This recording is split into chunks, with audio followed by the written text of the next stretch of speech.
Christmas की सायंकालीन आराधना में मैं आप सबका स्वागत करता हूं। आप सबको बड़ा दिन मुबारक हो। परमेश्वर का धन्यवाद करें कि प्रभु हमारे लिए इस संसार में आया और हम सबके पापों को भार उठाया। आज सुबह अलग अलग कलीसियाओं में, अलग अलग शहरों में और संपूर्ण विश्व में ज्यादातर सुबह की इबादत हुई। लोग कलीसियाओं में रहे और पूरे पूरे दिन उन्होंने प्रभु के संदेश के साथ, प्रभु के वचन के साथ, परमेश्वर के गीतों के साथ में आनंद मनाया है। और आज हम लोग भी, परमेश्वर का धन्यवाद हो कि हम लोग भी प्रभु के भवन में जाने का हम लोगों को मौका मिला। हम लोग प्रभु के भवन में गए और परमेश्वर का वचन हम लोगों ने सुना परमेश्वर के दास के द्वारा। और ये निश्चय हम लोगों ने किया था कि नहीं, आज क्रिसमस का जो संदेश है वो हमारी जो ऑनलाइन कांग्रीगेशन है उस तक जरूर हम इस संदेश को पहुंचाएंगे। और इसलिए निर्धारित किया गया कि बजाय इसके कि हम इस इबादत को पोस्टपोन करें, क्यों ना हम लोग रात की इबादत में परमेश्वर के का जो संदेश है, जो सुसमाचार है, वो लोगों तक पहुंचाएं। इसका नोटिफिकेशन भी हम लोगों ने किया है। फिर भी मैं जानता हूं कि इसमें जो हमारे विश्वासी परिवार हैं वो अपने मित्रों के साथ में, अपने परिवार के लोगों के साथ में क्रिसमस एंजॉय कर रहे हैं। और इसलिए मैं आपसे निवेदन करता हूं कि जब आपको समय मिलता है और जब आपको लगता है कि नहीं, आप इस संदेश को सुन सकते हैं, आप जरूर से संदेश को सुने। परमेश्वर संदेश के द्वारा आपको ब्लेस करेगा और आने वाले वर्ष 2026 के लिए आपको एक आशीषमय व्यक्तित्व के रूप में प्रभु तैयार करेगा। आपकी जो भी दुश्वारियां हैं, जीवन की मुश्किलें हैं, मेरा विश्वास है कि खुदावंद इस आज के सुसमाचार के द्वारा, क्रिसमस के संदेश के द्वारा उसको आपके जीवन से, परिवार से दूर करेगा। और मेरा निवेदन है कि आप जरूर से इस संदेश को अपने फेसबुक वॉल पे शेयर कर सकते हैं, लोगों के साथ में बता सकते हैं कि जो आज का संदेश है वो परमेश्वर के वचन से मेरे फेसबुक वॉल पे आप उसको शामिल हो सकते हैं, उसमें शरीक हो सकते हैं। आइए आज की इबादत को हम लोग शुरू करेंगे। उठ प्रकाशमान हो, क्योंकि तेरा प्रकाश आ गया है और यहोवा का तेज तेरे ऊपर उदय हुआ है। देख, पृथ्वी पर तो अंधियारा और राज राज के लोगों पर घोर अंधकार छाया हुआ है, परंतु तेरे ऊपर यहोवा उदय होगा और उसका तेज तुझ पर प्रकट होगा। जाति जाति तेरे पास प्रकाश के लिए और राजा तेरे आरोहण के प्रताप की ओर आएंगे। देखो, तुम्हारी नाम धराई के बदले दूना भाग मिलेगा, अनादर के बदले तुम अपने भाग के कारण जय जयकार करोगे। तुम अपने देश में दूने भाग के अधिकारी होगे। हे बैतलहम, हे एप्राता, यदि तू ऐसा छोटा है कि यहूदा के हजारों में गिना नहीं जाता, तो भी तुझमें से मेरे लिए एक पुरुष निकलेगा जो इजरायलियों में प्रभुता करने वाला होगा, और उसका निकलना प्राचीन काल से वरन अनादिकाल से होता आया है। आइए हम दुआ करेंगे और उसके बाद एक गीत हम प्रभु का गाएंगे। और मुझे लगता है कि ये गीत बहुत मशहूर है, सुन आसमानी फौज शरीफ रब की करती है तारीफ। दुआ करेंगे पहले। प्यारे खुदाबंद, हमारे जीवित महान प्रभु, आपकी बादशाहत में है प्रभु, आपकी हजूरी में है। हम याद करते हैं प्यारे खुदाबंद कि आपने मनुष्य के उद्धार के लिए पिता परमेश्वर इस संसार में प्रभु अपने इकलौते पुत्र यीशु ख्रिस्त को भेजा प्रभु, जो सारी मानव जाति के पापों को भार उठाए प्रभु, उन्हें अनंत जीवन की राह दिखाए, उनके पापों के बदले में उनको शांति, आनंद और अनंत जीवन दे पिता परमेश्वर। आज हम याद करते हैं प्यारे खुदाबंद कि प्रभु आप विनम्र बने, दीन बने और मनुष्यों की समानता में हो गए प्रभु। महान प्रभु, जब आज हम आपके इकलौते पुत्र, हमारे उद्धारकर्ता प्रभु यीशु ख्रिस्त के इस जन्म को याद करते हैं, उत्सव के रूप में प्रभु मनाते हैं परमेश्वर, काश प्यारे खुदावंद हमारी दुआ है कि वो समय हम अपनी आंखों से देखने पाए प्रभु, जब आप इस संसार में आए प्रभु। और पिता परमेश्वर, सच में आपने एक एक मनुष्य को प्रभु अपने प्रकाश से, अपने तेज से भरा पिता परमेश्वर। महान प्रभु, आज की इस ऑनलाइन इबादत को परमेश्वर हम आपके हाथों में सौंपते हैं। प्यारे खुदाबंद, हमारी दुआ है हमारे मनों को दीन करना, पवित्र आत्मा का अभिषेक देना प्रभु, कि परमेश्वर पिता हम सिर्फ सुनने वाले ना बने, सुनाने वाले ना बने प्रभु, पर हम ये जानने वाले बन सकें, स्वीकार करने वाले बन सकें प्रभु, कि हम गुनहगार लोग हैं, हम पापी लोग हैं पिता परमेश्वर। हमारे अंदर कोई खूबी, कोई लियाकत नहीं है परमेश्वर पिता, पर प्रभु आपने हमें योग्य बनाया, आपने अयोग्य लोगों को चुना है पिता परमेश्वर। आपका वचन बताता है पिता परमेश्वर कि जगत के मूर्खों को आपने चुना प्रभु। हाँ मेरे परमेश्वर पिता, आज इस इबादत में जितने लोग शामिल हैं प्यारे खुदाबंद, ऑनलाइन इबादत में शामिल हैं प्यारे प्रभु, हर एक जीवन के लिए, हर एक परिवार के लिए आपकी दया मांगते हैं, आपके आशीष मांगते हैं प्रभु। हमारी प्रार्थना है परमेश्वर, जब हम वेदनाओं में दिन गुजारते हैं पिता परमेश्वर, पीड़ा में हमारा जीवन गुजरता है प्यारे खुदाबंद, हम उन तमाम लोगों को भी याद करते हैं प्रभु जो बीमार हैं, किसी दुश्वारी में, पीड़ा में, परेशानी में घिरे हुए हैं परमेश्वर पिता। प्रभु जी, हम मिसेस नीलिमा ओझा के लिए पिता प्रार्थना करते हैं प्रभु, जिनका गॉल ब्लैडर का ऑपरेशन हुआ। हम धन्यवाद देते हैं सक्सेसफुल सर्जरी के लिए, और आज उनके स्टिचेस रिमूव हुए परमेश्वर प्रभु, हम धन्यवाद करते हैं, और हम उस परिवार के प्रार्थना निवेदन को प्रभु आपके हाथों में सौंपते हैं। मिस्टर अजय शंकर ओझा प्रभु, जो उनके हस्बैंड हैं, उनके परिवार के लोगों को, और प्रभु मिसेस नीलिमा ओझा को जो उनकी धर्मपत्नी आपके हाथों में सौंपते हैं। प्यारे खुदाबंद, इसमें हम डॉक्टर मिसेस परमिला अब्राहम को याद करते हैं प्रभु, जो नैनीताल में हैं पिता परमेश्वर, उनके हस्बैंड को याद करते हैं प्रभु, जो आपकी गोद में हैं। रेवरेंड डॉक्टर जूलियन अब्राहम पिता परमेश्वर, उनके बेटे बहू को याद करते हैं प्रभु, डॉक्टर अमित अब्राहम को, उनकी पत्नी लिजी मेरी थॉमस को प्रभु, परिवार के लोगों को याद करते हैं प्रभु, खुशी और डिम्पल परमेश्वर, और आपके दया और आशीष मांगते हैं। प्यारे खुदाबंद, आज उस बुजुर्ग के आपके खादमे से बातचीत हुई है पिता परमेश्वर, जो भी फिजिकल ट्रबल्स है उसको दूर करना मेरे यीशु ख्रीस्त परमेश्वर। और प्यारे प्रभु, हम इस समय थॉमसन परिवार को गोरखपुर से याद करते हैं प्रभु, हमारे प्रिय मिस्टर अजीत थॉमसन, उनकी धर्मपत्नी हमारी आदरणीय प्रिय बहन सविता थॉमसन प्रभु, उनके परिवार को, बेटे बहू को परमेश्वर, बच्चों को, उनकी बेटियों दामाद को, नाती पोतों को आप खत्म सौंपते हैं और आपकी आशीष मांगते हैं प्रभु जी।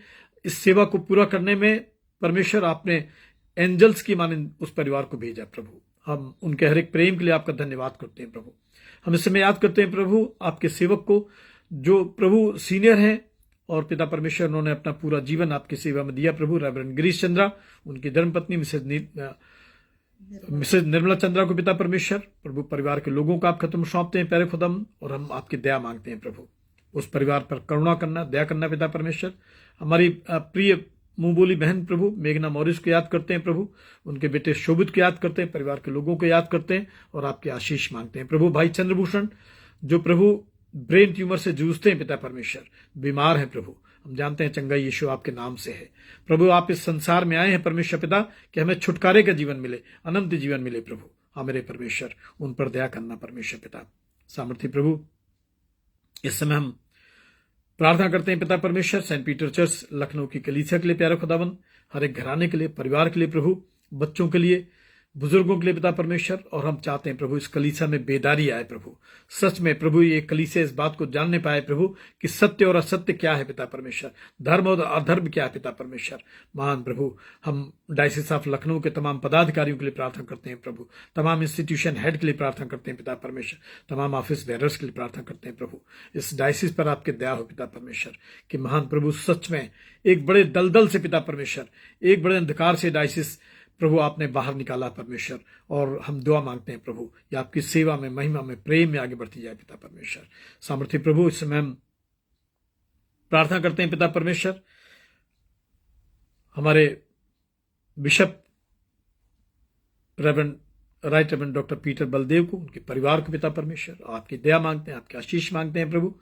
हम याद करते हैं प्यारे खुदावन church of north India senate के तमाम पदाधिकारियों को प्रभु, द मोस्ट रेवरेंड डॉक्टर पार्थोस कैनिंग प्रभु, जो हमारे ऑनरेबल मॉडरेटर हैं, deputy moderator, the right reverend Silvans Christian को पिता परमेश्वर, जनरल सेक्रेटरी आपके दास प्रभु, the reverend doctor DJ Ajit Kumar को पिता परमेश्वर प्रभु, हमारे सीनेट के ट्रेजरार साहब को मिस्टर सुब्रता गुराई को प्रभु, और प्यारे खुदावन भाई नील अलेक्जेंडर को पिता परमेश्वर, भाई संजय हरीशन को प्यारे प्रभु जी, हम सिस्टर जेनिफर को, उनके परिवार को आपके हाथों में सौंपते हैं प्रभु। और इसमें प्यारे प्रभु हम आपके आशीष मांगते हैं पिता। हमारी दुआ है प्रभु कि ये डायसिस, ये डिनोमिनेशन प्रभु आपकी महिमा में आगे बढ़ता जाए प्रभु परमेश्वर। अपने आप को आपके हाथों में सौंपते हैं, अपनी पत्नी को, बच्चों को आपके हाथों में सौंपते हैं प्रभु। दया दिखाना मेरे परमेश्वर पिता के प्रभु, हम इन कठिन परिस्थितियों में घबराए न प्रभु, हताश न हो प्रभु, पर हम आपकी खिदमत करने वाले बन सकें। भाई आशीष घोष को प्रभु, उनकी धर्मपत्नी हमारी आदरणीय बहन को, सिस्टर काकुली घोष को आप खत्म सौंपते हैं पिता परमेश्वर को, दोनों बच्चों को आप खत्म सौंपते हैं और आपके आशीष मांगते हैं प्रभु। हमारे प्रिय मिस्टर जॉन लाल, उनकी धर्मपत्नी प्रभु मिसेस शर्मिला जॉन को, दोनों बच्चों को प्रभु हम आपके खत्म सौंपते हैं। सिसिल को, सिंड्रेला को प्रभु जी, सामर्थ्य प्रभु इसी प्रकार से मिस्टर दिनेश लाल को, उनकी धर्मपत्नी सिस्टर पुष्पा लाल को प्रभु और बेटी मोनिका नैन्सी लाल को प्रभु, और प्रभु परिवार के बाकी सभी सदस्यों को आप खत्म सौंपते हैं और आपके आशीष चाहते हैं प्रभु। हम प्रार्थना करते हैं पिता परमेश्वर भाई कालीब सोलंकी के लिए, उनकी धर्मपत्नी सिस्टर लिजम्मा सोलंकी के लिए, उनके बेटे बहू के लिए पिता परमेश्वर, और आपके आशीष और दया मांगते हैं पिता। हम भाई शैलेंद्रनाथ, उनके परिवार के लिए, उनके बच्चों के लिए प्रार्थना करते हैं प्रभु, उनकी धर्मपत्नी के लिए प्रार्थना करते हैं और आपके आशीष चाहते हैं पिता परमेश्वर। प्रभु जी जो भी इससे ऑनलाइन इबादत में शामिल हैं, हर एक जीवन के लिए, हर एक परिवार के लिए आपके आशीष मांगते हैं पिता। अपने आप को प्रभु और चर्च सिस्टर जो हमारी धर्मपत्नी है मिसेज नीलू सिंह, उनको आपके हाथों में सौंपते हैं परमेश्वर पिता, और हम चाहते हैं प्यारे खुदावंद के प्रभु सच में परमेश्वर जिस समर्पण के साथ, प्रेम के साथ पिता परमेश्वर प्रभु आपने इस सेवक को चुना है, और प्रभु आप सेवाएं लेते जाते हैं परमेश्वर पिता, प्रभु हम प्राण देने तक विश्वास योग्य रहें और बहुत सारा फल लाएं, बहुत सारी आत्माओं को बचाएं और आपके राज में शामिल करें। भाई डॉक्टर विनय विंसेंट वॉकर को, उनकी धर्मपत्नी डॉक्टर मिसेस साक्षी वॉकर को पिता परमेश्वर, दोनों बच्चों को आप खत्म सौंपते हैं प्रभु, उनके बुजुर्ग पापा को मिस्टर के ए वॉकर को प्रभु, उनके बड़े भाई को भाई विशाल वॉकर, उनकी धर्मपत्नी सिस्टर ऋतु वॉकर प्रभु, दोनों बेटियों को आप खत्म सौंपते हैं प्रभु और आपके आशीष मांगते हैं पिता परमेश्वर। जय जयकार करते हैं सामर्थ्य प्रभु, सारा आदर गौरव प्रशंसा महिमा आपको देते हैं। हमारे गीत प्रार्थनाएं वचन का पढ़ा और सुना जाना प्रभु आपकी महिमा के लिए हो प्रभु। आप हमारी इस इबादत को ग्रहण करें, पवित्र आत्मा के द्वारा प्रभु हमसे बातचीत करें, हमारे मुंह में शब्द डालिए प्रभु कि सुसमाचार की मनादी प्रभु हम कर सकें, और जहां तक ये संदेश पहुंचता प्रभु वो आत्माएं उद्धार पाने पाए प्रभु। गिरिडी के परिवार को याद करते हैं पिता परमेश्वर, मिस्टर विलियम हंसदक को, उनकी धर्मपत्नी मिसेस रेणुका हंसदक को प्रभु जी, और सामर्थ्य प्रभु उनके तीनों बच्चों को याद करते हैं, उज्ज्वला को, आशीष को और ज्योतिका को प्रभु आपके आशीष मांगते हैं सामर्थ्य प्रभु। धन्यवाद, जय जयकार करते हैं प्रभु। इस प्रार्थना को हम बड़े विश्वास और आदर के साथ एक मन होकर हमारे उद्धारकर्ता मुंजी प्रभु यीशु मसीह नासरी के नाम से मांगते हैं, आमीन। आइए हम लोग एक गीत गाते हैं, उसके बाद हम परमेश्वर के वचन का पहला पाठ तीतुस की पत्री उसके 3 अध्याय और 4 से 7 पद को सुनेंगे, जो मिसेज नीलू सिंह चर्च सिस्टर है उसको पढ़ने में अगुवाई करेंगे। आइए पहले गीत गाते हैं हम लोग, और क्रिसमस का गीत है, सुन आसमानी फौज शरीफ रब की करती है तारीफ। सुन आसमानी फौज शरीफ रब की करती है तारीफ, सुलभ ज़मीं पर हो खुशी बनी आदम को, ऐसा कौम खुशी से गाओ साथ रिश्तों के, सारी दुनिया का माबूद बैतलहम में है मौलूद।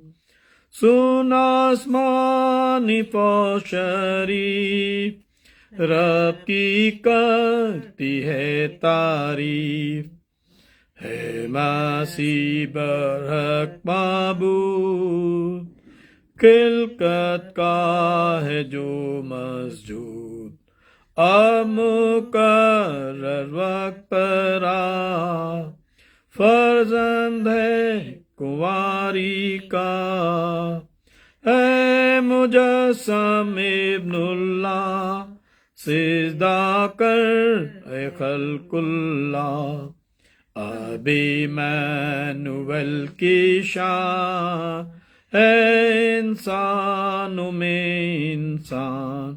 सुन आसमानी फौज शरीफ रब की करती है तारीफ, ओ मुबारक इब्नुल्लाह, ऐ सलामती के शाह, तू आफ़ताब सदाकत का, जिस तो नूर है उम्मत का, तूने छोड़ी अपनी शान, ताहाला न हो इंसान, बाशा नई पैदाइश से वारिस बने जन्नत के, सुन आसमानी शरीफ, रब की करती है तारीफ। हम लोग नीका का विश्वास वचन एक साथ कहेंगे और इसके बाद आज के वचन की ओर हम लोग चलेंगे। अगर आपके पास में नीका का विश्वास वचन रिटन है तो आप मेरे साथ शामिल हो, नहीं तो आप सुन के भी इसमें शामिल हो सकते हैं। हम एक परमेश्वर सर्वशक्तिमान पिता पर विश्वास करते हैं। वो स्वर्ग और पृथ्वी का और समस्त दृश्य व अदृश्य वस्तुओं का कर्ता है। हम एक प्रभु यीशु ख्रीस्त पर विश्वास करते हैं। वो परमेश्वर का इकलौता पुत्र, सर्वयुगों से पहले पिता से उत्पन्न, परमेश्वर से परमेश्वर, ज्योति से ज्योति, सत्य परमेश्वर से सत्य परमेश्वर, कृत नहीं वर्ण उत्पन्न है। उसका और पिता का तत्व एक है। उसी के द्वारा सब वस्तुएं बनी। हम मनुष्यों के लिए और हमारे उद्धार के निमित्त वह स्वर्ग से उतर आया। पवित्र आत्मा की सामर्थ से वह कुंवारी मरियम से जन्मा और मनुष्य बना। पुन्तियुस पिलातुस के शासन में वो हमारे लिए क्रूस पर चढ़ाया गया। उसने दुख भोगा, मरा और गाड़ा गया। पवित्र शास्त्र के कथन के अनुसार वह तीसरे दिन जीव था। वह स्वर्ग पर चढ़ गया और पिता की दाहिनी ओर विराजमान है। वह जीवितों और मृतकों का न्याय करने के लिए महिमा के साथ फिर आएगा और उसके राज का कभी अंत न होगा। हम पवित्र आत्मा पर विश्वास करते हैं। वह प्रभु और जीवन दाता है। वह पिता और पुत्र से निकलता है। पिता और पुत्र के साथ उसकी आराधना और स्तुति की जाती है। वह नबियों के द्वारा बोला। हम एक पवित्र सार्वलौकिक और प्रेरित कलीसिया पर विश्वास करते हैं। हम पापों की क्षमा के लिए एक बपतिस्मे को मानते हैं। हम मृतकों के पुनरुत्थान की और आने वाले युग के जीवन की प्रतीक्षा करते हैं। आमीन। आइए हम लोग आज का पहला पाठ सुनेंगे, जो चर्च सिस्टर इसको पढ़ने में अगुवाई करेंगी। तीतुस की पत्री उसका तीसरा अध्याय पद 4 से 7 तक। परमेश्वर का वचन यहाँ इस प्रकार लिखा हुआ है। जब हमारे उद्धारकर्ता परमेश्वर की कृपा और मनुष्यों पर उसकी प्रीति प्रकट हुई, तो उसने हमारा उद्धार किया, और यह धर्म के कामों के कारण नहीं जो हमने आप किए, पर अपनी दया के अनुसार नए जन्म के स्नान और पवित्र आत्मा के हमें नया बनाने के द्वारा हुआ, जिसे उसने हमारे उद्धारकर्ता यीशु मसीह के द्वारा हम पर अधिकाई से उंडेला, जिससे हम उसके अनुग्रह से धर्मी ठहरकर अनंत जीवन की आशा के अनुसार वारिस बने। यह परमेश्वर का वचन है। परमेश्वर का धन्यवाद हो। आइए हम लोग सुसमाचार के पाठ में शामिल होंगे। संत लूका रचित सुसमाचार और उसका दूसरा अध्याय और पद 1 से और 16 पद तक। The gospel according to St. Luke chapter 2 beginning verse 1 till verse 16। लूका की इंजील और उसका दूसरा अध्याय पहले वचन से परमेश्वर का सुसमाचार इस प्रकार से लिखा है। उन दिनों में ऑगस्तुस कैसर की ओर से आज्ञा निकली कि सारे जगत के लोगों के नाम लिखे जाएं। ये पहली नाम लिखाई उस समय हुई जब क्विरनियुस सीरिया का हाकिम था। सब लोग नाम लिखवाने के लिए अपने अपने नगर को गए। अतः यूसुफ भी, इसलिए कि वो दाऊद के घराने और वंश का था, गलील के नासरत नगर से यहूदिया में दाऊद के नगर बैतलहम को गया कि अपनी मंगेतर मरियम के साथ जो गर्भवती थी नाम लिखवाए। उनके वहां रहते हुए उसके जन्म के दिन पूरे हुए और वह अपना पहलौठा पुत्र जनी और उसे कपड़े में लपेटकर चरनी में रखा, क्योंकि उनके लिए सराय में जगह ना थी। और उस देश में कितने गड़रिये थे जो रात को मैदान में रहकर अपने झुंड का पहरा देते थे। और प्रभु का एक दूत उनके पास आ खड़ा हुआ और प्रभु का तेज उनके चारों ओर चमका और वे बहुत डर गए। तब स्वर्गदूत ने उनसे कहा कि मत डरो, क्योंकि देखो मैं तुम्हें बड़े आनंद का सुसमाचार सुनाता हूं, जो सब लोगों के लिए होगा, कि आज दाऊद के नगर में तुम्हारे लिए एक उद्धारकर्ता जन्मा है, और यही मसीह प्रभु है। और इसका तुम्हारे लिए ये पता है कि तुम बालक को कपड़े में लिपटा हुआ और चरनी में पड़ा पाओगे। तब एकाएक उस स्वर्गदूत के साथ स्वर्गदूतों का दल परमेश्वर की स्तुति करते हुए और ये कहते हुए दिखाई दिया, आकाश में परमेश्वर की महिमा और पृथ्वी पर उन मनुष्यों में जिनसे वो प्रसन्न है शांति हो। जब स्वर्गदूत उनके पास से स्वर्ग को चले गए तो गड़रियों ने आपस में कहा, आओ हम बैतलहम जाकर ये बात जो हुई है और जिसे प्रभु ने हमें बताया है देखें। और उन्होंने तुरंत जाकर मरियम और यूसुफ को और चरनी में उस बालक को पड़ा देखा।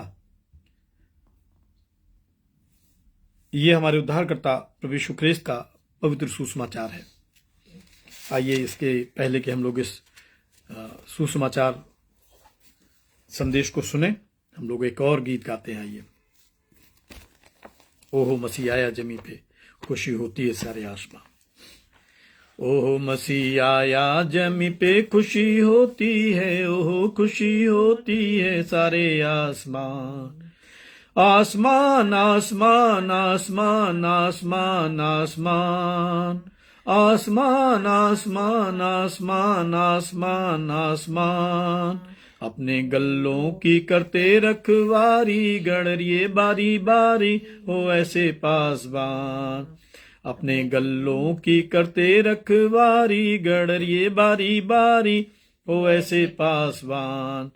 पासबान पासबान पासबान पासबान पासबान पासबान पासबान पासबान पासबान पासबान, मसीह आया जमी पे, खुशी होती है, ओह खुशी होती है सारे आसमान। उन पे चमका उजाला बड़ा वाला, कि जिससे हुआ रोशन तमाम वो मैदान। उन पे चमका उजाला बड़ा वाला, कि जिससे हुआ रोशन तमाम वो मैदान। वो मैदान वो मैदान वो मैदान वो मैदान वो मैदान वो मैदान वो मैदान वो मैदान वो मैदान वो मैदान। एक लश्कर तब आया आसमानी, सुनाई स्वर्गीय बानी बहुत ही खुशहाल। एक लश्कर तब आया आसमानी, सुनाई स्वर्गीय बानी बहुत ही खुशहाल। खुशहान खुशहान खुशहान खुशहान खुशहान खुशहान खुशहान खुशहान खुशहान खुशहान। रब को ऊपर बढ़ाई नीचे सुलह, सलामती हो मिन्नत ओ राजी सब इंसान। रब को ऊपर बढ़ाई नीचे सुलह, सलामती हो मिन्नत ओ राजी सब इंसान। सब इंसान सब इंसान सब इंसान सब इंसान सब इंसान सब इंसान सब इंसान सब इंसान सब इंसान सब इंसान, मसीह आया जमी पे, खुशी होती है, खुशी होती है सारे आसमान। ओ मसीह आया जमी पे, खुशी होती है, ओह खुशी होती है सारे आसमान। आसमान आसमान आसमान आसमान आसमान आसमान आसमान आसमान आसमान आसमान। आइए दुआ करेंगे। दयालु अनुग्रहकारी प्रभु, हम अंगीकार करते हैं प्यारे खुदाबंद के हम प्रभु निर्बुद्धि हैं, हमारे अंदर कोई खूबी कोई लियाकत नहीं है परमेश्वर पिता, पर आप राजाओं के राजा प्रभुओं के प्रभु परमेश्वर, आपके इस अपार प्रेम का प्रभु हम अभिनंदन करते हैं, स्वागत करते हैं, नमन करते हैं प्रभु, जो आज से 2025 वर्ष पहले बैतलहम के गौशाले में प्रभु अवतरित हुआ पिता परमेश्वर। सारे संसार ने देखा, सारा संसार उसके सन्मुख झुका पिता परमेश्वर। हम धन्यवाद देते हैं प्रभु आसमान के उस तारे के लिए पिता परमेश्वर, जो पूरब में चमका प्रभु, जिसने प्यारे खुदाबंद शापित पूरब के द्वार को अदन में खोल दिया प्यारे खुदाबंद, कि प्रभु मनुष्यों के साथ परमेश्वर का मेल मिलाप होने पाए प्रभु। हाँ मेरे परमेश्वर, हम धन्यवाद करते हैं प्रभु बैतलहम के उस गौशाले के लिए प्यारे खुदाबंद, जो आपकी योजनाओं का हिस्सा बना पिता परमेश्वर, कि प्यारे खुदाबंद हम जानने पाए प्रभु कि असंभव कठिन परिस्थितियों में भी प्यारे प्रभु आप अपनी महिमा को प्रकट करते हैं प्रभु, ताकि हम याद रखें प्रभु कि हमारे जीवन की ऐसी कोई कठिन परिस्थिति नहीं है प्रभु जो जो आपसे छिपी हुई है प्रभु, जहां पे आप आ नहीं सकते हैं और हमें संभाल नहीं सकते परमेश्वर पिता। प्यारे खुदावंद, एक एक शब्द जो आपके खादिम के मुंह से निकलता है परमेश्वर पवित्र आत्मा के द्वारा हो प्रभु। बुद्धि दीजिए, ज्ञान दीजिए, समझ और सुसमाचार दें प्रभु। कि परमेश्वर जो लोग आज की इस इबादत में शामिल हैं प्रभु, आपके मुख का प्रकाश उनकी ओर आने पाए प्रभु। और प्यारे खुदावंद, हम दुआ मांगते हैं कि उनके जीवन का जो भी अंधकार है प्रभु, वो सब धन्यवाद में और प्रकाश में बदल दीजिए प्रभु। जय जयकार करते हैं। आगे का समय सुसमाचार संदेश को प्रभु आपके पवित्र हाथों में सौंपते हैं। उद्धारकर्ता प्रभु यीशु मसीह के नाम से इस दुआ को मांगते हैं, आमीन। सो आप सबको बड़ा दिन मुबारक हो।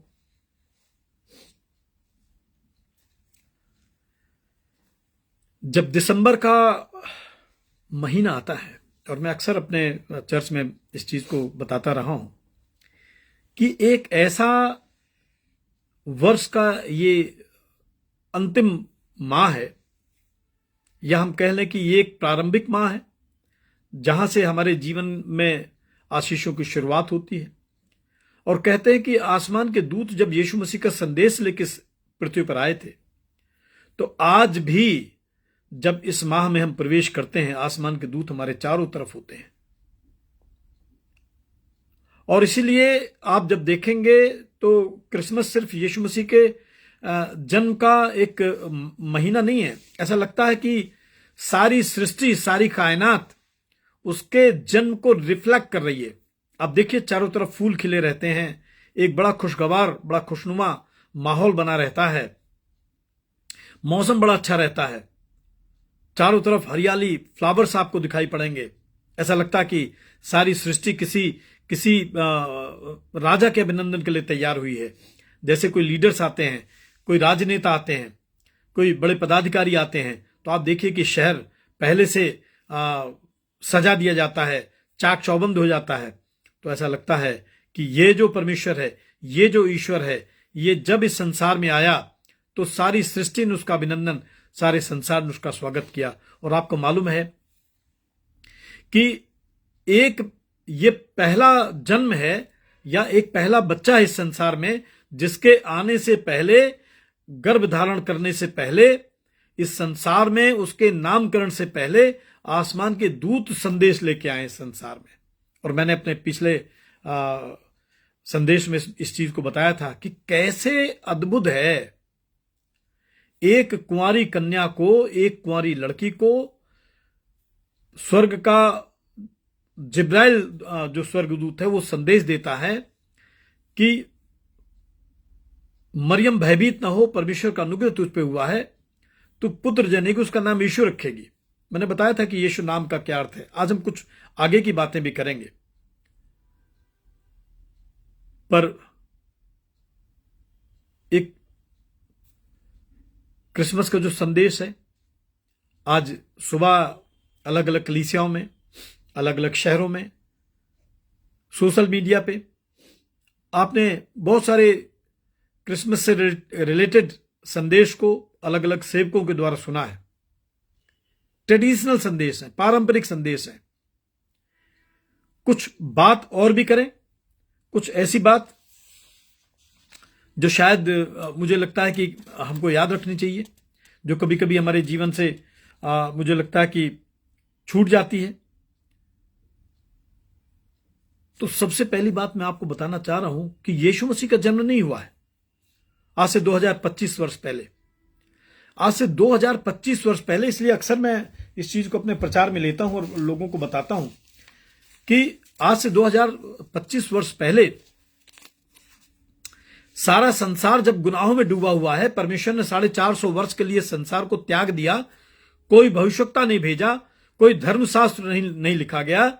इसके बाद ऐसा लगता है कि जैसे अदन में आदम और हव्वा के गुनाह करने के बाद जब उनको श्राप मिला कि तू भूमि की मिट्टी से पैदा हुआ, इसी मिट्टी में मिल जाएगा, और हव्वा को खुदा ने कहा कि मैं तेरी प्रसव पीड़ा को इतना बढ़ाऊंगा कि जब तू पुत्र जनेगी तो तेरा नया जन्म होगा।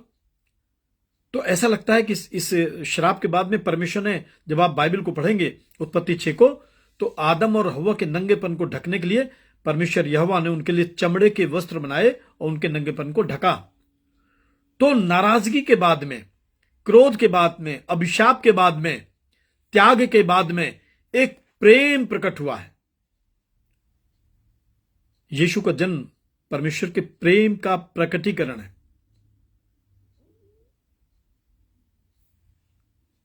लव वॉज बॉर्न, प्रेम पैदा हुआ था वहां पे। वो प्रेम जिसके लिए यूहन्ना की इंजील उसका 3 अध्याय उसके 16 पद में आप पढ़ते हैं, और परमेश्वर ने जगत से ऐसा प्रेम किया। वो प्रेम जिसके लिए लिखा है कि और परमेश्वर ने जगत से ऐसा प्रेम किया कि उसने अपना इकलौता पुत्र यीशु ख्रिस्त दे दिया, ताकि जो कोई उस पर विश्वास करे वो नाश ना हो परंतु अनंत जीवन पाए। क्यों? क्योंकि यहां से बाइबल का दूसरा भाग शुरू होता है, ईश्वर की योजना का अगला चरण शुरू होता है जिसको आप बोलते हैं कि नया नियम, नया विधान, न्यू टेस्टामेंट। नया विधान है, पुरानी व्यवस्था का बोझ, आज्ञाओं का बोझ, परमेश्वर के दंड का बोझ, जो भी ईश्वरीय व्यवस्था के अंकुश थे वो सब हटा लिए गए। और ईश्वर जो है, ईश्वर एक बालक बन के इस संसार में आया और उसका जो माध्यम चुना गया वो एक कुंवारी, बार बार कुंवारी क्यों? पवित्रता में वास होता है ईश्वर का। पवित्र बाइबल जब आप पढ़ेंगे तो उसमें लिखा है कि परमेश्वर पवित्र है इसलिए पवित्र बनो। परमेश्वर पवित्र है इसलिए, देखिए, अगर हम अपने हृदय को पवित्र नहीं करेंगे, साफ नहीं करेंगे, तो न ईश्वर समझ में आएगा, न ईश्वर की भाषा समझ में आएगी, न ईश्वर के लोग समझ में आएंगे। इसलिए बाइबल में लिखा है कि पवित्र बनो क्योंकि तुम्हारा बुलाने वाला पवित्र है। इसको आप पहला पत्रस और उसका 1 अध्याय और 15 पद में पढ़ सकते हैं। उसमें लिखा है, पर जैसा तुम्हारा बुलाने वाला पवित्र है वैसा ही तुम भी अपने सारे चाल चलन में पवित्र बनो, क्योंकि लिखा है पवित्र बनो क्योंकि मैं पवित्र हूं, मैं पवित्र हूं। तो पवित्रता, मुझे लगता है कि जब परमेश्वर ने इस संसार में अपनी योजनाओं को साकार रूप देने के लिए देखा है, इस संसार में परमेश्वर ने झांका है, सारे संसार की जाति जाति की महिलाएं हैं, जाति जाति की लड़कियां हैं, लोग हैं, स्त्री हैं, पुरुष हैं, भाषाएं हैं, रंग रूप हैं, विचारधाराएं हैं, तो उनके बीच में एक बहुत निर्दोष एक टीनेजर लड़की, बार बार बाइबल में इस चीज को रिपीट किया गया है, मरियम कुंवारी थी। बार बार इस चीज को बताया जा रहा है कि जब यूसुफ मरियम को अपने घर लेकर आया तो उनकी सिर्फ मंगनी हुई थी, उनका विवाह नहीं हुआ है अभी। आप इसको आज जो हमने सुसमाचार पढ़ा उसको जरा देख लीजिए, लूका की इंजील उसका 2 अध्याय है ना, तो उसके 4 और 5 पद को मैं आपके सामने पढ़ूं। उसमें लिखा है, अतः यूसुफ भी इसलिए कि वो दाऊद के घराने और वंश का था, गलील के नासरत नगर से यहूदिया के दाऊद के नगर बैतलहम को गया कि अपनी मंगेतर मरियम के साथ, अपनी मंगेतर, अब देखिए पत्नी नहीं लिखा हुआ, अपनी मंगेतर मरियम के साथ जो गर्भवती थी नाम लिखवाए। बार बार इस चीज को समझिए, पवित्र हैं जीवन में, विचारों में, शरीर में, आत्मा में, तो निश्चित जानिए ईश्वर की योजना का आप हिस्सा हैं। पवित्र बनना बहुत जरूरी है। और दोनों स्थान, आप इसको दोनों स्थान पे बहुत ध्यान दीजिएगा कि परमेश्वर के पुत्र के जन्म का स्थान और परमेश्वर के पुत्र का इस संसार से जब वो विदा हुआ है, दोनों स्थान बहुत निकृष्ट हैं। संसार की दृष्टि में बहुत तुच्छ स्थान, गौशाला, जहां पे सोचिए हाइजीनिक पॉइंट ऑफ व्यू से कितना वो स्थान खराब रहा होगा जिसको परमेश्वर ने चुना है।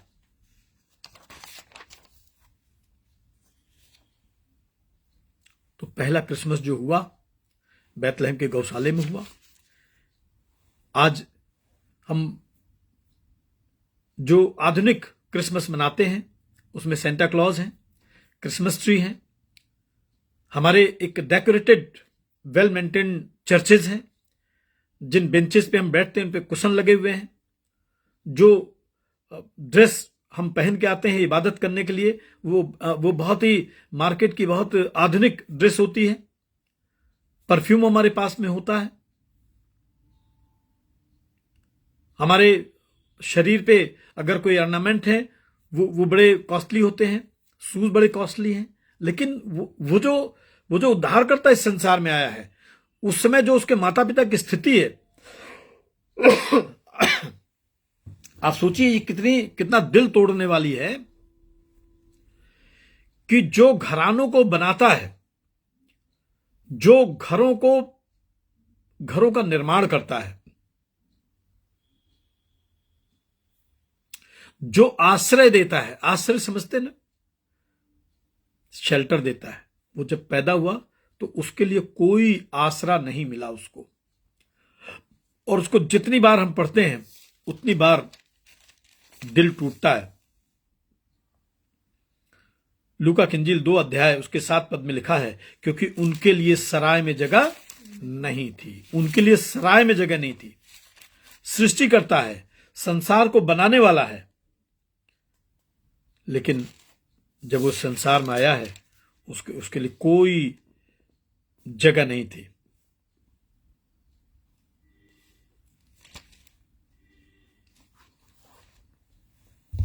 क्यों ऐसी चीजें बाइबल में बताई गई हैं? क्यों इनको एक्सप्लेन करना बहुत जरूरी है? क्यों ये बताना जरूरी है कि जो वास्तविक क्रिसमस है वो लग्जीरियस नहीं है, वो कंफर्टेबल नहीं है, वो रेस्पेक्टेड नहीं है, वो एक बहुत इंसल्टिंग है, बहुत पेनफुल है, बहुत रिजेक्टेड।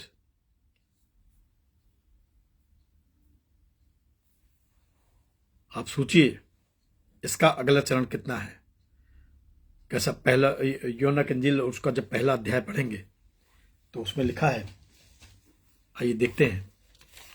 मैं आपको थोड़ी सी बातें बताना चाह रहा हूं कि क्रिसमस को आज हम कैसे समझेंगे।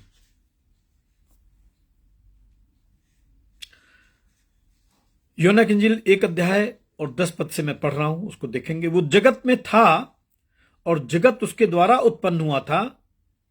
वो जगत में था, वो सृष्टि करता है, संसार उसका बनाया हुआ है, उसने संसार ने उसको नहीं बनाया है। और बाइबल में लिखा है, लेकिन संसार ने उसको नहीं पहचाना। संसार के लोगों ने उसको ग्रहण नहीं किया। बाइबल में लिखा, अपने घर आया, उसके जो निजी लोग हैं, जो उसके साथ रहने वाले लोग हैं, उसकी कौम के लोग हैं, उसके परिवार के लोग हैं, जिनके लिए पर्पजली वो स्वर्ग से इस संसार में आया, बाइबल में लिखा उन्होंने उसको ग्रहण नहीं किया।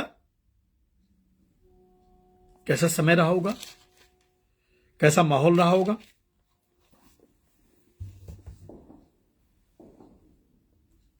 और इसीलिए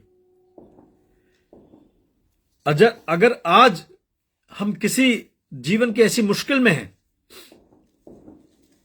कोई ऐसी पेनफुल सिचुएशन हमारे सराउंडिंग है, तनाव है, हमारे हृदय में दबी हुई पीड़ाएं हैं, रिजेक्शन है, बीमारियों ने हमें घेर रखा है, जीवन में बहुत सारे ऐसे हमारे सवाल हैं जिनका आज तक हमको जवाब नहीं मिला है कि प्रभु मेरे साथ ऐसा क्यों हुआ। तो मेरे प्रियो, ये पर्व, ये क्रिसमस, हर बार क्रिसमस हमें सिखाता है, हमें याद दिलाता है कि हर निराशा में, हर अंधकार में हमें अपने आप को ट्रेंड करना है। क्या ट्रेंड करना है? बाइबल में क्या लिखा है? बाइबल में लिखा है, हर बात में धन्यवाद करो, हर बात में धन्यवाद करो, क्योंकि मसीह में परमेश्वर की तुम्हारे लिए यही इच्छा है। और याद रखिए,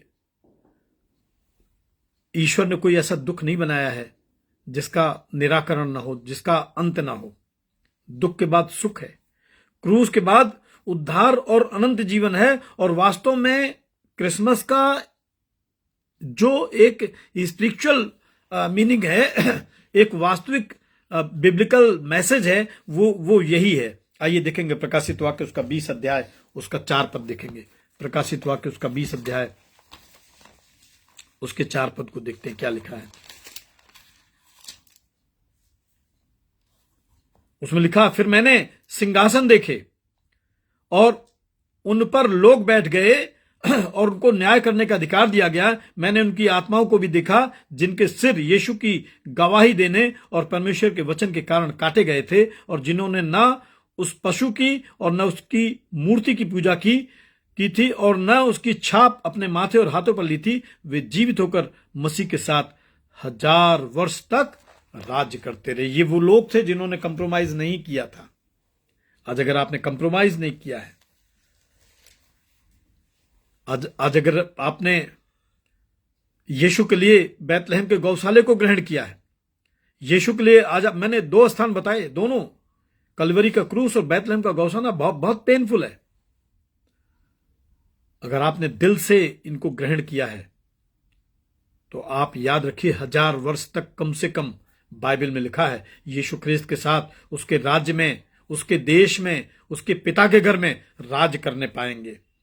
आप सोचिए जरा, ग्राहम स्टेन्स और उनके 2 बच्चों को के साथ, ग्राहम स्टेन्स को जो एक ऑस्ट्रेलियन मिशनरी थे और भारतवर्ष में वो सेवा करने के लिए आए थे और सेवा करते थे, और सेवा करते ही वो जब अपने घर को लौट रहे थे शाम को, उनके बच्चों के साथ उनको उसमें बंद करके और जिंदा जला दिया गया। क्या माहौल रहा होगा। परंतु ऐसी परिस्थितियों में, ऐसे सताओं में, ऐसी घटनाओं में, दिल दहला देने वाली ऐसे हादसों में, जब प्रभु यीशु जो सृष्टि करता है, सृजनहार है, तो वो बताता है कि यहां से जीवन प्रारंभ होता है, समाप्त नहीं होता है। एक नई सृष्टि, एक नया राज्य, एक नया देश हमको मिलता है। और मैं एक घटना आपको और सुनाना चाह रहा हूं, पर इसके पहले आइए देखते हैं प्रकाशित वाक्य उसका 7 अध्याय। प्रकाशित वाक्य उसका 7 अध्याय और पद 13 से कुछ पद मैं आपके साथ पढ़ूंगा। प्रकाशित वाक्य उसका 7 अध्याय, इसको आप निकाल लें। प्रकाशित वाक्य उसका 7 अध्याय और 13 पद से, इस पर प्राचीनों में से एक ने मुझसे कहा कि ये श्वेत वस्त्र पहने हुए कौन है और कहां से आए हैं। मैंने उससे कहा कि हे स्वामी, तू ही जानता है। उसने मुझसे कहा कि ये वे हैं जो उस महाक्लेश से निकल कर आए हैं। इन्होंने अपने अपने वस्त्र मेमने के लहू में धोकर श्वेत किए हैं। इसी कारण वे परमेश्वर के सिंहासन के सामने हैं और उसके मंदिर में दिन रात उसकी सेवा करते हैं। और जो सिंहासन पर बैठा है वो उनके ऊपर अपना तंबू तानेगा। वे फिर भूखे और प्यासे ना होंगे और न उन पर धूप और न कोई तपन पड़ेगी, क्योंकि मेमना जो सिंहासन के बीच में है उनकी रखवाली करेगा और उन्हें जीवन रूपी जल के सोतों के पास ले जाया करेगा। और परमेश्वर उनकी आंखों से सब आंसू पोंछ डालेगा। परमेश्वर उनकी आंखों से सब आंसुओं को पोंछ डालेगा।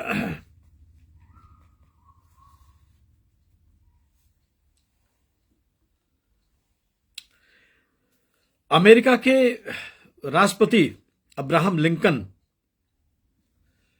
जब राष्ट्रपति बने तो उस समय अमेरिका गृह युद्ध से गुजर रहा था। हजारों लोग मारे गए। सप्ताह में कम से कम 3 दिन अब्राहम लिंकन हॉस्पिटल विजिट करते, आईसीयू में जाते और घायलों के पास जाकर बैठते थे। राष्ट्रपति, इनमें से बहुत से लोग ये भी नहीं जानते थे कि वे अमेरिका के राष्ट्रपति हैं। इतना सरल, इतना एक साधारण व्यक्तित्व था अब्राहम लिंकन का। और जब उन्होंने अपनी ऑटोबायोग्राफी लिखी, अपनी आत्मकथा लिखी है, तो उन्होंने घटना का वर्णन पर्पजली किया है। मैं वही शब्द आप तक पहुंचाना चाह रहा हूं। उसमें अब्राहम लिंकन ने लिखा है कि गंभीर रूप से घायल 68 फ्रैक्चर थे एक घायल सैनिक के शरीर में। 68 फ्रैक्चर उसके शरीर में थे। बचने की कोई आशा नहीं थी। उस घायल सैनिक से लिंकन ने कहा, जब उसका हाथ अपने हाथ में लिया और कहा कि मैं आपके लिए क्या कर सकता हूं।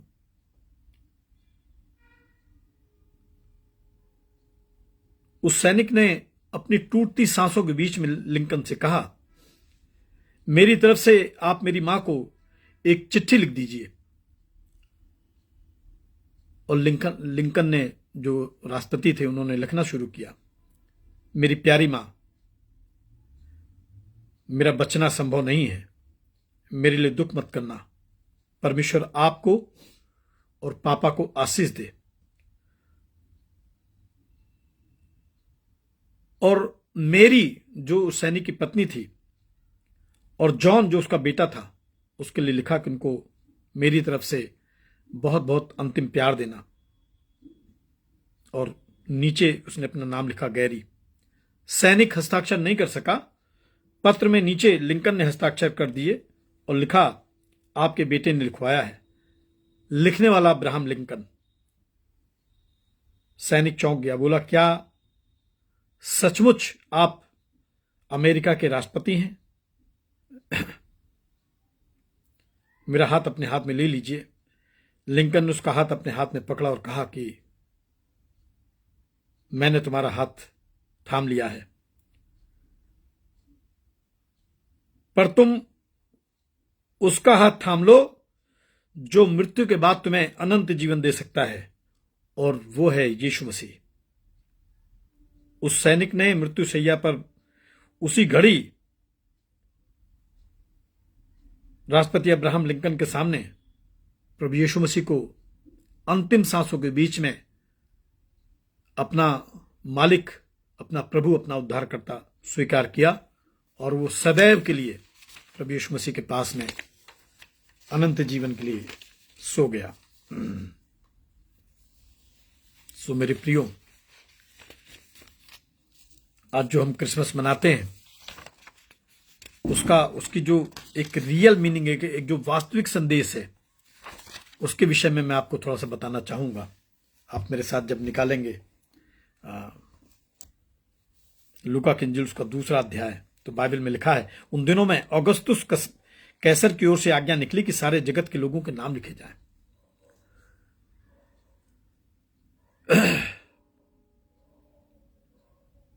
प्रत्येक यहूदी पुरुष को एक ज्यूस ट्रेडिशन था, अपना नाम, व्यवसाय, परिवार और अपनी संपत्ति का पूरा लेखा जोखा लिखाने के लिए अपने पूर्वजों के नगर में जाना पड़ता था।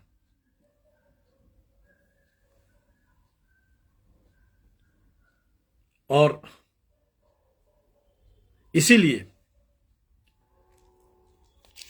जो औगुस्तुस कैसर है, उसकी ओर से जब यह आज्ञा निकली है, तो यूसुफ भी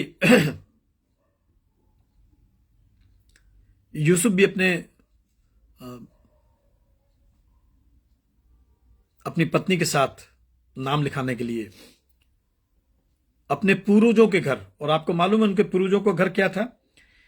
ये जो बैतलहम है, ये दाऊद का नगर कहलाता था। पहला शमूएल उसका 16 अध्याय पहले पद में आप इसको देखेंगे। आइए मैं पढ़ के आपको सुना रहा हूं। पहला शमूएल उसका 16 अध्याय और उसके पहले पद को मैं आपके सामने पढ़ रहा हूं। यहोवा ने शमूएल से कहा कि मैंने शाऊल को इजराइल पर राज करने के लिए तुच्छ जाना है। तू कब तक उसके विषय में विलाप करता रहेगा? उसके सींग में तेल भरकर चल, मैं तुझको बैतलहम वासी यिशै के पास भेजता हूं, क्योंकि मैंने उसके पुत्रों में से एक को राजा होने के लिए चुना है।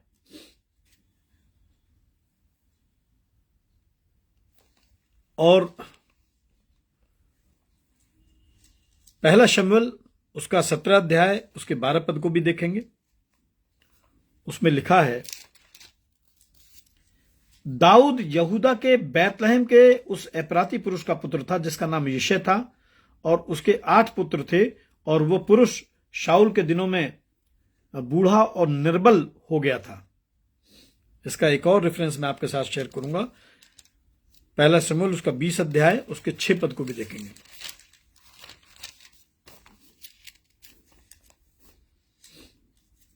यदि तेरा पिता मेरी कुछ चिंता करे तो कहना, दाऊद ने अपने नगर बैतलहम को शीघ्र जाने के लिए मुझसे विनती करके छुट्टी मांगी है, क्योंकि वहां उसके समस्त कुल के लिए वार्षिक यज्ञ है।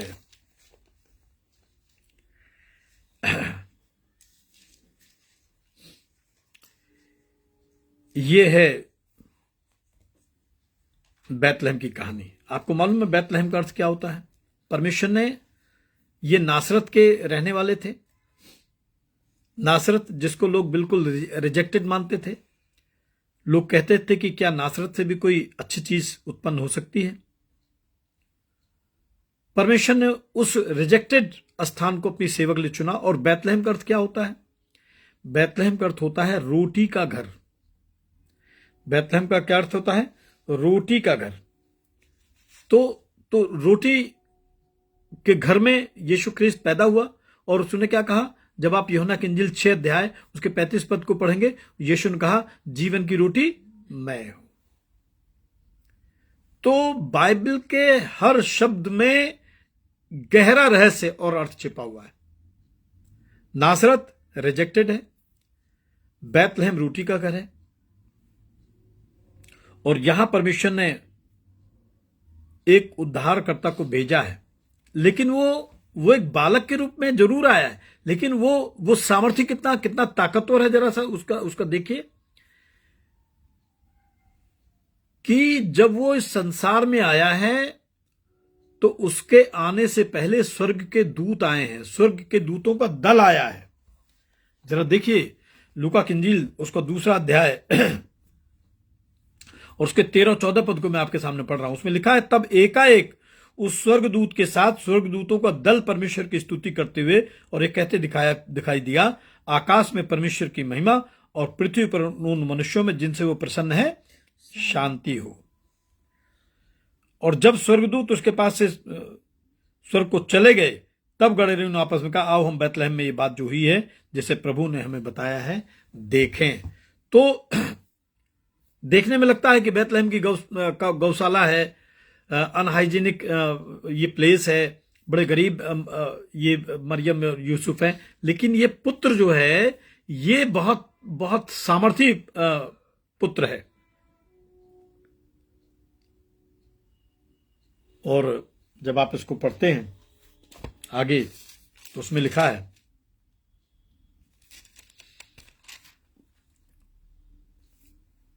यूसुफ भी इसलिए कि वो दाऊद के घराने और वंश का था, गलील के नासरत नगर से यहूदिया में दाऊद के नगर बैतलहम को गया।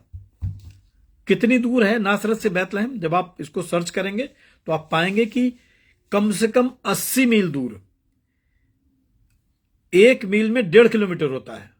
तो इस हिसाब से अगर आप इसको कैलकुलेट करेंगे तो लगभग 120 किलोमीटर एक प्रेग्नेंट लड़की, क्योंकि मरियम जो है गर्भवती है, उसका विवाह नहीं हुआ है और वो अपने पति के साथ में 120 किलोमीटर की पैदल यात्रा कर रही है, कोई साधन नहीं है। ये निर्धन परिवार के लोग हैं। और जब वो नाम लिखाई के लिए उस शहर में जाते हैं जो परमेश्वर की योजनाओं का हिस्सा है, तो जरा देखिए कि ये कितने विनम्र भी हैं। और मरियम क्या सोचती होगी कि स्वर्गदूतों ने उससे कहा कि वो परम प्रधान होगा, परमेश्वर का पुत्र कहलाएगा, शांति का प्रधान होगा। लेकिन जब वो पुत्र जन्ने का समय आया है तो बाइबल में लिखा है उनके लिए सराय में कोई जगह नहीं थी। इसके बाद भी मरियम ने कोई बैड रिप्लाई नहीं दिया है, वो बड़े विनम्र थे। और इसीलिए यीशु ख्रिस्त ने जब अपना पहला संदेश दिया तो उसने कहा कि धन्य है वे जो मन के दीन है।